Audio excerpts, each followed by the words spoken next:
আসসালামু আলাইকুম ওয়া রাহমাতুল্লাহি ওয়া বারাকাতুহু। আজকে একটি দোয়া শিখব আমরা।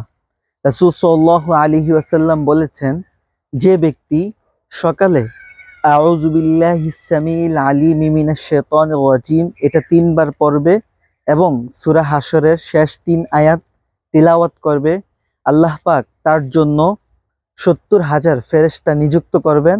ওই ফেরেশতারা সারা দিন ভর তার জন্য মাগফিরাতের দোয়া করবে এবং সন্ধ্যাবেলায় এই দোয়াটা যে পড়বে তার জন্য আল্লাহ পাক রাত্রেবেলায় ৭০,০০০ ফেরেশতা নিযুক্ত করবেন।